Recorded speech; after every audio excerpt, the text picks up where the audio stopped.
पिछली क्लास में आप लोगों को भारतीय अर्थव्यवस्था के अंतर्गत नेशनल इनकम में, राष्ट्रीय आय में आप लोगों को जीडीपी के बारे में पढ़ाया था। आज आप लोगों को एनडीपी के बारे में पढ़ाएंगे। तो लिख लेते हैं राष्ट्रीय आय। राष्ट्रीय आय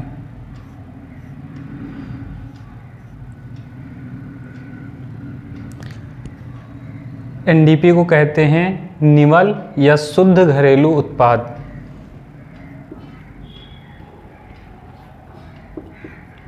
निवल शुद्ध घरेलू उत्पाद। तो निवल कहें निवल घरेलू उत्पाद या शुद्ध घरेलू उत्पाद। इसको इंग्लिश में क्या कहते हैं? Net domestic product. Net domestic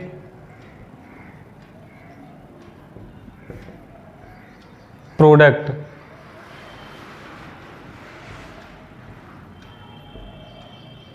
NDP short form में इसको क्या कहते हैं? एनडीपी। तो एनडीपी का फुल फॉर्म क्या होता है? Net domestic product. तो जब किसी अर्थव्यवस्था की जीडीपी, क्योंकि जीडीपी में हमने बताया था कि उस देश की जितनी भी अंतिम मौद्रिक मूल्य, सेवाएं या वस्तु के, और जो उस देश के पैसे से विदेशों में भी जो आय अर्जित की जा रही है उसको जोड़ लिया जाता है, तो उसे हम क्या कहते हैं? उस देश की जीडीपी कहते हैं।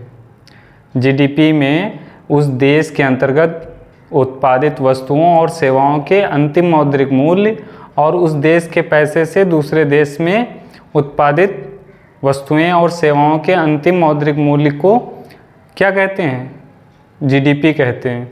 तो जब किसी अर्थव्यवस्था की जीडीपी में से एक वर्ष की घिसावट अर्थात टूट फूट, इसे डिप्रिसिएशन कहा जाता है इंग्लिश में, घटा दिया जाता है, तो उससे क्या प्राप्त होता है? एनडीपी, नेट डोमेस्टिक प्रोडक्ट, यानी शुद्ध घरेलू उत्पाद। तो लिख लेते हैं जब किसी अर्थव्यवस्था में जब किसी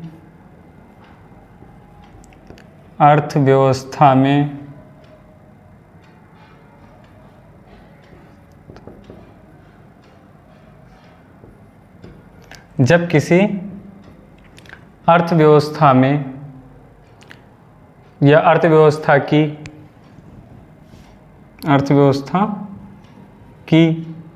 जीडीपी, ग्रॉस डोमेस्टिक प्रोडक्ट, सकल घरेलू उत्पाद में से एक वर्ष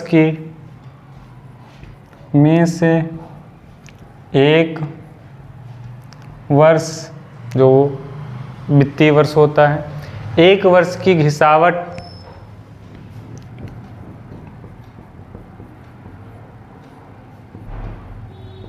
टूट फूट, घिसावट या टूट फूट, इसे इंग्लिश में कहते हैं डिप्रिसिएशन।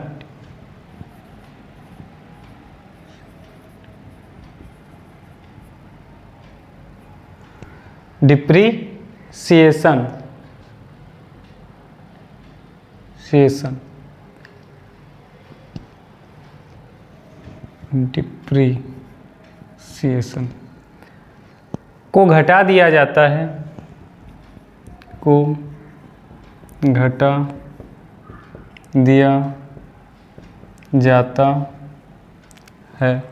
डिप्रिसिएशन को घटा दिया जाता है तो एनडीपी प्राप्त होता है। तो एनडीपी प्राप्त होता है। तो जब किसी अर्थव्यवस्था की जीडीपी में से एक वर्ष की घिसावट या टूट फूट को घटा दिया जाता है तो हमें क्या प्राप्त होता है? एनडीपी प्राप्त होता है। अब इसका फार्मूला देख लेते हैं। एनडीपी बराबर एनडीपी, इससे आप समझ सकते हैं कि जीडीपी माइनस डिप्रिसिएशन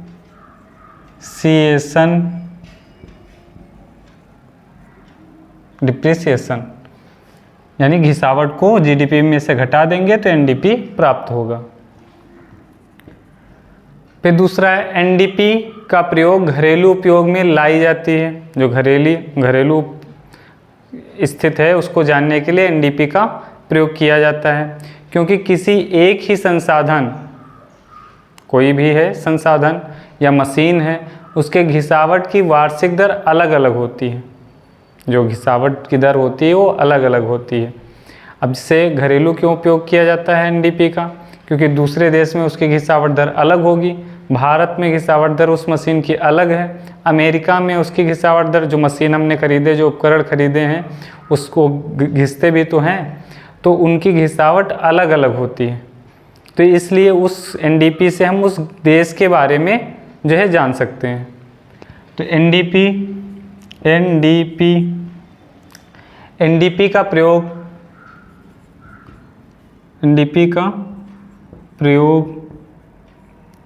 घरेलू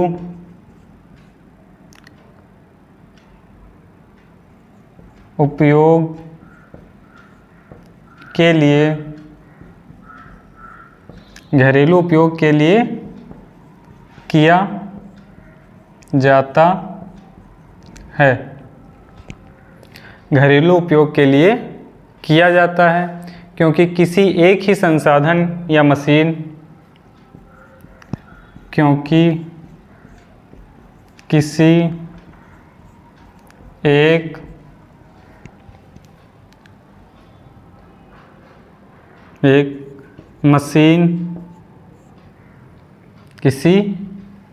मशीन के घिसावट की वार्षिक दर, मशीन की घिसावट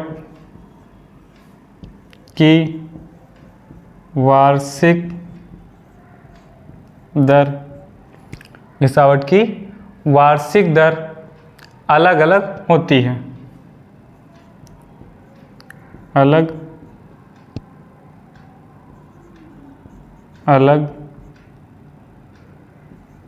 स्थानों पर अलग अलग होती है। अलग होती है।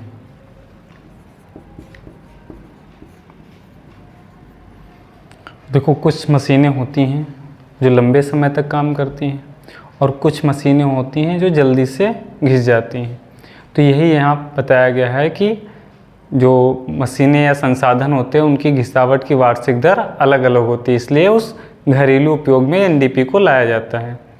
इसके द्वारा जो एनडीपी है तुम्हारा, इसके द्वारा अर्थव्यवस्थाएं घिसावट की स्थिति और उनके आय पर पड़ने वाले प्रभावों के अध्ययन को देखती हैं। जो आय पर प्रभाव पड़ते हैं, भाई मशीन जल्दी घिस गई तो आपको दोबारा इन्वेस्ट करना पड़ेगा, तो आय पे प्रभाव पड़ेगा। जो मशीन 2 साल चलनी थी वो 1 ही साल में ख़त्म हो गई तो आपको दोबारा लाना पड़ेगा, उसमें इन्वेस्ट ज़्यादा करना पड़ेगा, तो यहाँ की जो कास्ट होगी वो महंगी होगी। तो यही देखा जाता है इसमें। तो लिख लेते हैं, इसके द्वारा अर्थव्यवस्थाएं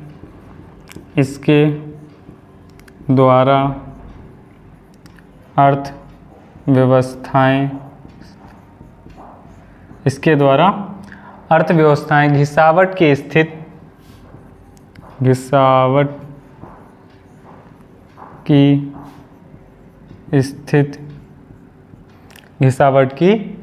स्थिति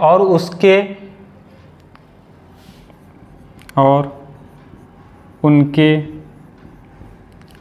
आय पर पड़ने वाले घिसावट की स्थिति और उनके आय पर पड़ने वाले प्रभावों का अध्ययन किया जाता है। प्रभावों का अध्ययन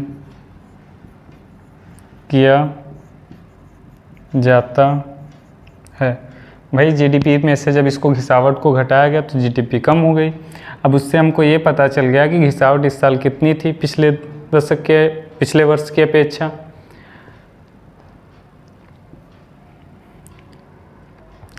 तो घिसावट की मात्रा का कम करने के प्रत्येक अर्थव्यवस्था को एक चुनौती होती है। भाई जितनी कम घिसावट कर दोगे आप, उतने ज़्यादा जो है मशीनें कम घिसेंगी और ज़्यादा प्रोडक्ट ज़्यादा समय के लिए प्रोडक्ट उत्पादित करेंगे, जिससे आय की बढ़ोतरी होगी, यानी जीडीपी हमारी बढ़ेगी।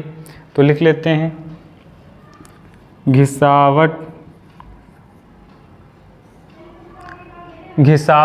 की मात्रा कम करने, घिसावट की मात्रा को कम करने, घिसावट की मात्रा को कम करने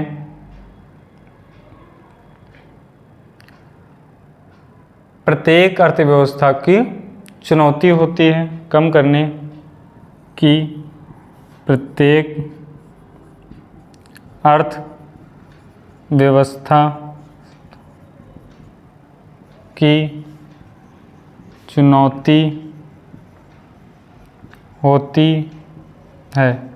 जितनी भी अर्थव्यवस्थाएं वो ज़्यादा से ज़्यादा घिसावट को कम करना चाहती हैं, इसलिए स्नेहक लुब्रिकेंट जिन्हें कहा जाता है, इसलिए स्नेहक लुब्रिकेंट बॉल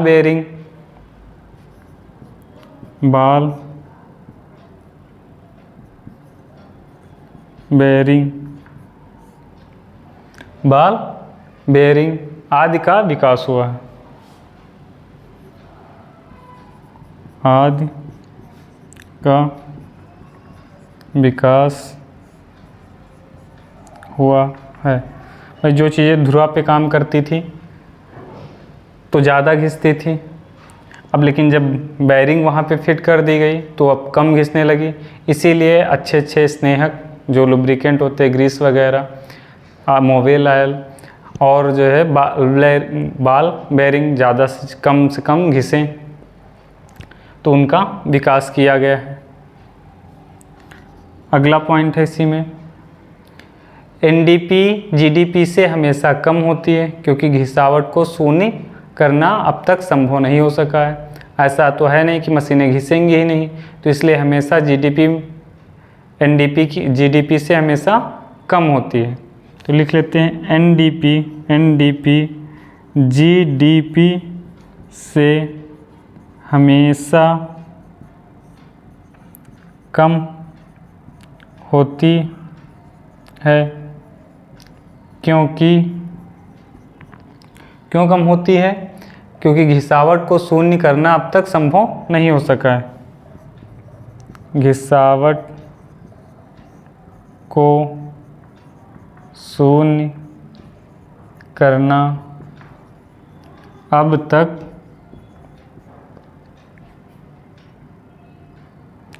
तक संभव नहीं हो सका है। संभव नहीं हो सका है।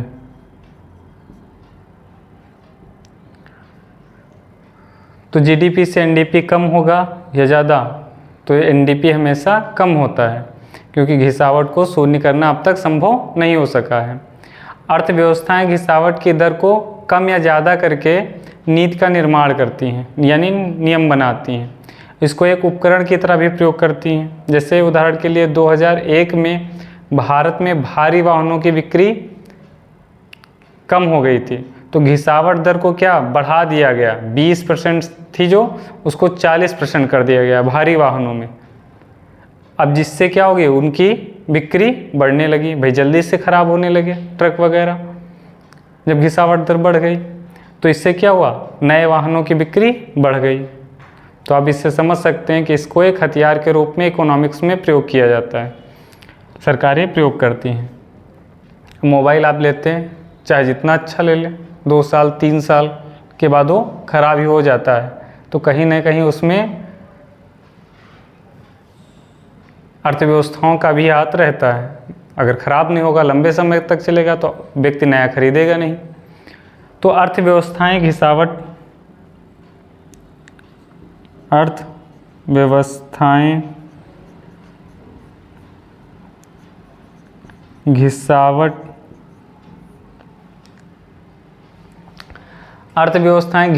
की दर को कम या ज़्यादा करके अर्थव्यवस्थाएं घिसावट को कम या ज़्यादा करके आर्थिक नीति का निर्माण में आर्थिक नीति के निर्माण आर्थिक नीति के निर्माण में आर्थिक नीति के निर्माण में एक उपकरण की तरह प्रयोग करती हैं। एक उपकरण की तरह प्रयोग करती हैं। एक उपकरण की तरह प्रयोग करती हैं। उदाहरण के लिए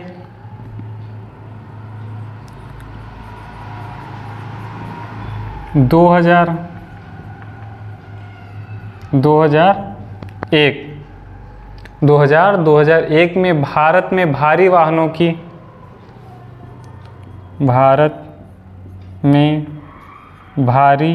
भारी मतलब बड़े वाहन जो थे, भारी वाहनों की घिसावट दर को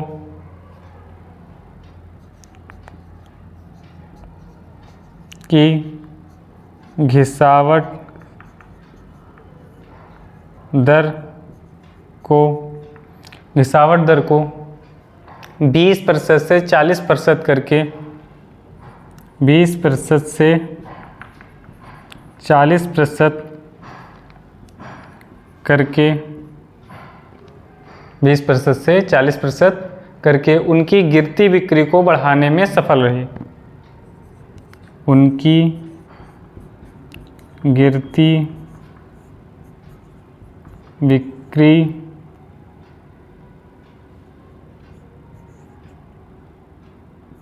को बढ़ाने में सफल रही।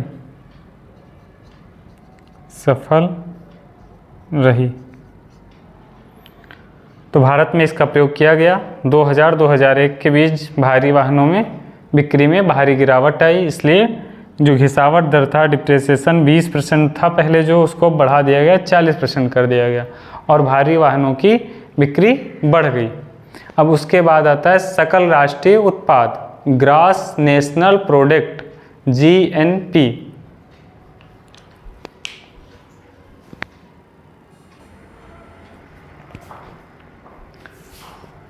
तो अगला है सकल राष्ट्रीय उत्पाद, ग्रॉस नेशनल प्रोडक्ट। इसे क्या कहते हैं? GNP।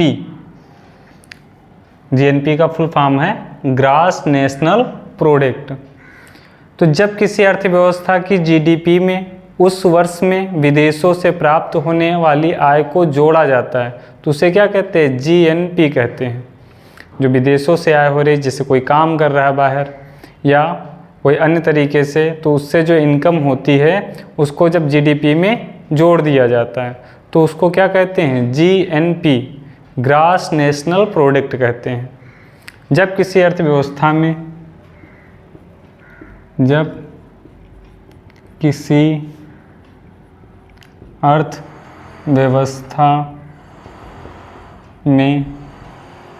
GDP, जब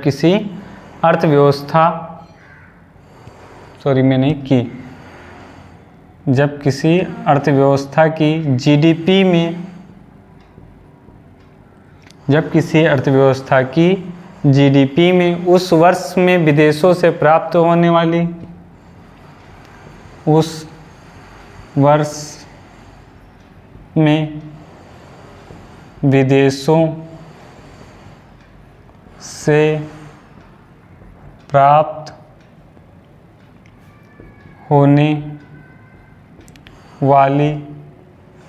विदेशों से प्राप्त होने वाली आय को जोड़ा जाता है।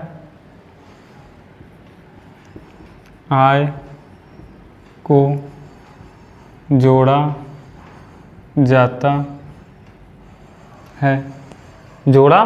जाता है तो उसे GNP कहते हैं। तो उसे जीएनपी कहते हैं। तो जब किसी अर्थव्यवस्था की जीडीपी में उस वर्ष से विदेशों से प्राप्त होने वाली आय को जोड़ दिया जाता है तो उसे हम क्या कहते हैं? जीएनपी कहते हैं। अब इसका फार्मूला देख लेते हैं। जीएनपी तो बराबर क्या हो जाएगा? जीडीपी माइनस नहीं प्लस विदेशों से होने वाली आय, इनकम।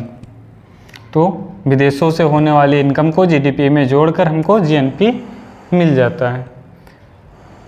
अगला पॉइंट है, विदेशों से आय को 3 प्रकार से दर्शाया जाता है। कितने प्रकार से? 3 प्रकार से। एक व्यापार शेष, जैसे निर्यात और आयात का अंतर जो होता है उसको जोड़ा जाता है। फिर दूसरा होता है ब्याज की अदायगी, जो ब्याज के रूप में मिलता है दूसरे देशों से। और निजी प्रेषण, जो कोई बाहर काम कर रहा है उसने पैसा भिजवाया, तो निजी प्रेषण। तो इस 3 प्रकार से आय प्राप्त होती है विदेशों। इनको इसमें जीडीपी में जोड़कर जीएनपी प्राप्त किया जाता है। तो लिख लेते हैं, विदेशों से आय 3 प्रकार से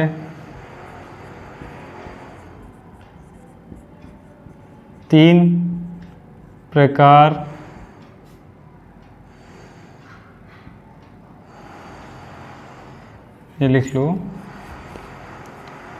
विदेशों से होने वाली आय को 3 प्रकार से दर्शाया जाता है। पहली है व्यापार शेष, व्यापार अधिशेष, व्यापार शेष, आयात या और निर्यात का अंतर। इसको ये कर लो जरा, निर्यात और आयात का अंतर। निर्यात और आयात के अंतर को क्या कहते हैं? व्यापार शेष कहते हैं।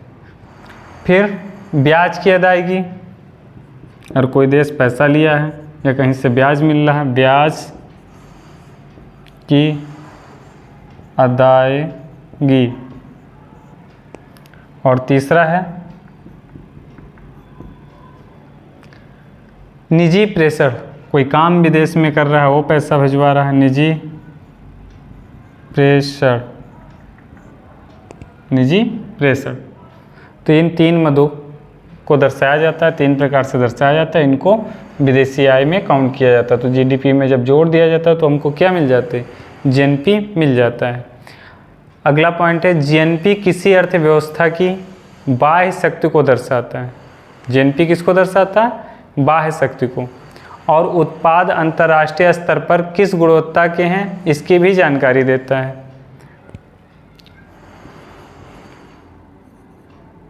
जीएनपी किसी अर्थव्यवस्था की किसी भी अर्थव्यवस्था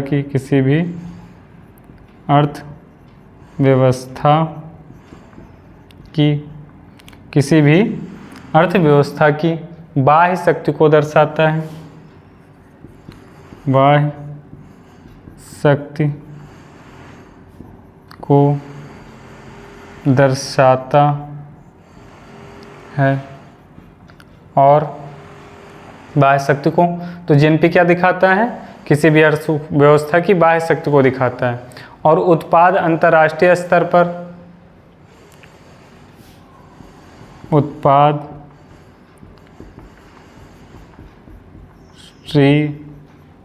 अंतर्राष्ट्रीय भाई जितना पैसा विदेशों से मिल रहा है, वहाँ जो सामान आप भेज रहे हो या उस वहाँ से जो इनकम मिल रही है, तो ये क्या दिखाता है? बाहरी शक्ति को दिखाता है कि आपकी अर्थव्यवस्था बाहर कितनी मजबूत है। और उत्पाद अंतर्राष्ट्रीय स्तर पर किस गुणवत्ता के हैं? भाई अच्छी गुणवत्ता होगी तभी तो लोग उसकी डिमांड करेंगे। तो अंतर्राष्ट्रीय स्तर पर किस गुणवत्ता के हैं? उत्पाद अंतर्राष्ट्रीय स्तर पर किस गुणवत्ता, क्वालिटी क्या है? गुणवत्ता के जीडीपी से क्वांटिटी पता चल रही थी, गुणवत्ता नहीं। इसकी किस गुणवत्ता के हैं? अगला पॉइंट है जो IMF है तुम्हारा और WB वर्ल्ड बैंक द्वारा जो अर्थव्यवस्था के GNP को उनकी क्रय शक्ति तुल्यता के आधार पर आकलन किया जाता है। तो इसको भी लिख लेते IMF और WB द्वारा अर्थव्यवस्था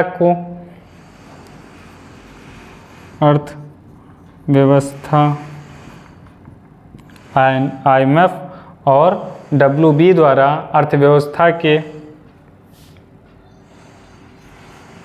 WB द्वारा अर्थव्यवस्था के GNP को उनकी क्रय शक्ति, GNP को उनकी क्रय शक्ति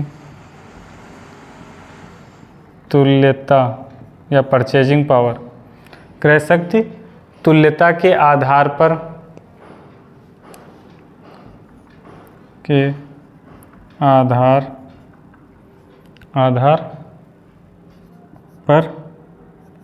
आकलन किया जाता है, आकलन किया जाता है तथा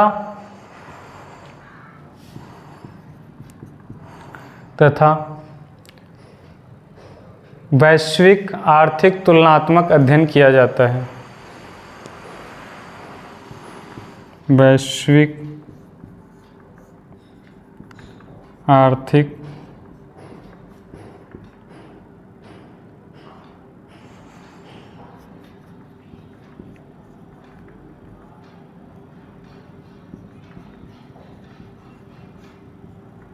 अध्ययन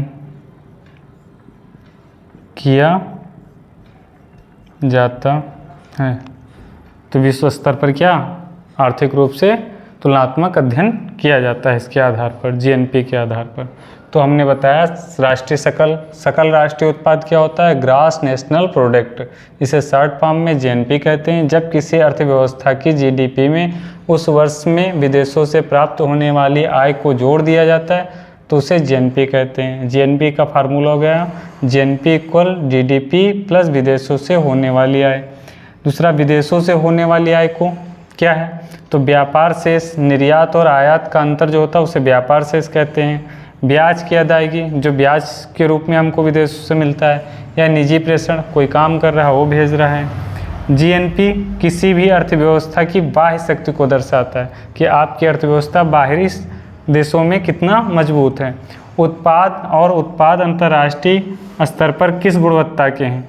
क्योंकि आपके वहाँ उत्पाद मार्केट में खरीदे जा रहे हैं, इनकम हो रही, तो किस गुणवत्ता के हैं, गुणवत्ता भी पता चलती है। IMF और WB द्वारा अर्थव्यवस्था के GNP को उनकी क्रय शक्ति तुल्यता, अगर ये किसके आधार पर GNP को नापते हैं? क्रय शक्ति तुल्यता के आधार पर नापते हैं या आकलन करते हैं।